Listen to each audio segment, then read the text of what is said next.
¿Por qué, Domingo, explícanos, se llega a esta instancia? ¿Por qué se lleva a la Corte Suprema de Justicia a que resuelva sobre una cuestión, en este caso, de si se sesiona o no y la validez de la misma de otro poder que es, en este caso, el legislativo? Bueno, ustedes saben que la Constitución no establece una regla sobre cómo se hacen las sesiones, simplemente dice que deben reunirse los legisladores para resolver. Obviamente la Constitución, escrita en 1853, no podía imaginarse la Internet o Zoom. Claro. El reglamento de cada Cámara es el que determina cómo se hacen esas sesiones. Y en este momento todavía no estaba previsto en el reglamento el tema de las telesesiones, que en todo el país empezó a usarse rápidamente a raíz de la pandemia y la imposibilidad de contacto. Lo que ocurrió en el caso del Senado es que cuando se empezó a hablar de que iban a reunirse algunos medios de comunicación, especialmente Diario Clarín, empezaron a decir que si se imponía este impuesto a través de teleconferencia iba a ser nulo, porque la teleconferencia no estaba prevista. ¿Vos creés que tiene que ver el contenido de esa sesión con lo que sucedió? Digo, si se hubiera tratado o se adelantaba que era otro el tema a tratarse, ¿la cosa podría haber seguido otros carriles? A ver, yo creo efectivamente eso, pero más allá de lo que yo crea, la acción judicial se plantea con los recortes de Diario Clarín, donde se anticipaba la nulidad, y algunos constitucionalistas lo decían, se anticipaba la nulidad de un impuesto que se sancione por teleconferencia. Entonces, el Senado le dice a la Corte, fíjense, estamos por sesionar de este modo, y algunos ya empiezan a decir que nuestra actuación será nula.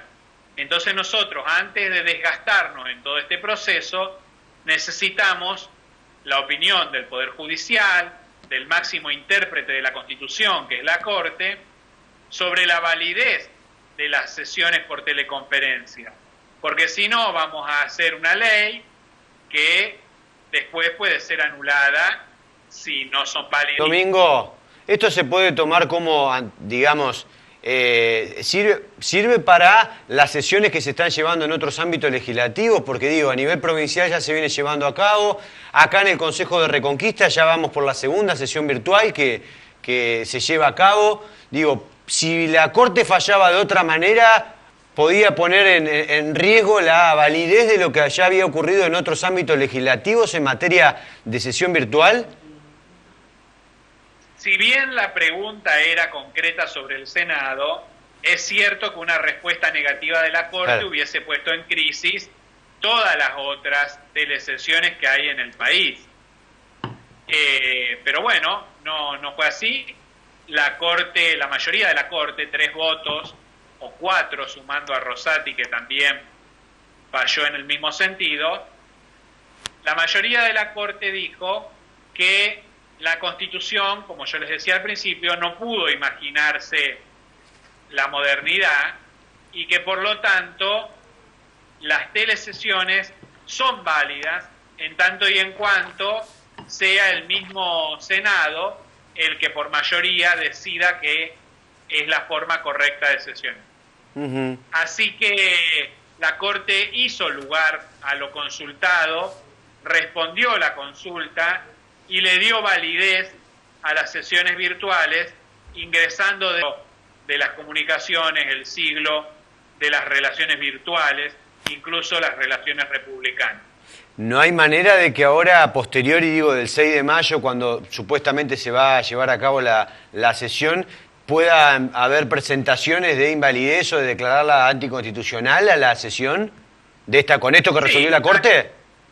Claro que se pueden hacer planteos igual, nada te impide hacer una acción judicial, pero lo cierto es que la Corte trató muy detenidamente el tema y no deja mucho margen para que alguien lo anule.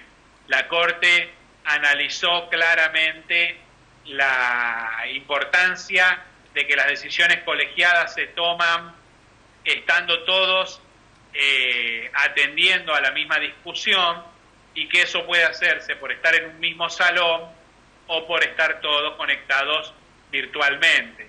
Así que en ese sentido creo que la Corte no deja mucho margen para que ningún juez anule una decisión tomada por teleconferencia.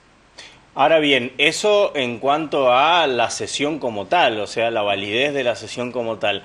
¿Qué pasa con el fondo del tema? Porque esa va a ser otra discusión, sin lugar a dudas. Ahí, tranquilamente, quienes se vean afectados podrán hacer las presentaciones y empieza todo de nuevo. En eso la Corte no se metió, claro, y tampoco había sido objeto de la consulta. Obviamente, después los ricos podrán decir, está mal que se cobre un impuesto. Eso está bien, eso no se puede anticipar hasta que no se dicte la ley. Acá lo único que se le consultó es sobre la validez de la telesesión, que era un tema urgente y necesariamente previo a cualquier otra cuestión. Ahora, sobre la validez del impuesto, bueno, ahí está abierta toda la discusión para después que la ley sea sancionada o no. Claro, pero en ese sentido, por supuesto que yo adelanto mi criterio favorable a un impuesto a las grandes fortunas, especialmente si es de asignación específica y temporal. ¿Podés profundizarnos un poco más acerca de esto, Domingo?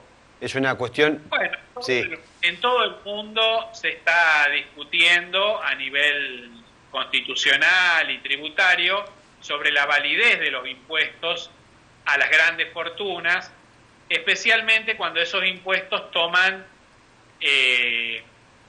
un destino específico y se hacen por un tiempo limitado.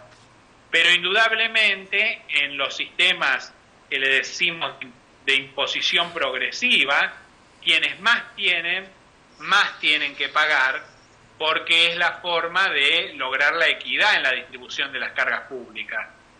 Si pagamos el 10% todos de nuestra fortuna, el que tiene 100 va a pagar realmente equitativo. Porque si vos le sacás el 10% a quien apenas alcanza a sus necesidades, no es lo mismo que sacarle el 10% a quien todos los meses le sobra mucho dinero. Entonces, tiene más justicia que vos le saques el 15% a los ricos y el 5% a los pobres. Domingo, ¿qué lectura haces de por qué concretamente esta medida en este momento que en otros lugares, algunos países considerados del primer mundo, se ha podido llevar a cabo o está en camino de llevarse a cabo y acá en la Argentina haya tanta resistencia? Bueno, Argentina tiene un serio problema en lo que hace al cumplimiento de la ley y en lo que hace al compromiso con la función estatal y social de sus clases más adineradas. No en vano Argentina, que es un país tan pobre, tan subdesarrollado en términos generales, sin embargo está entre los 10 países que más dinero tienen en el exterior.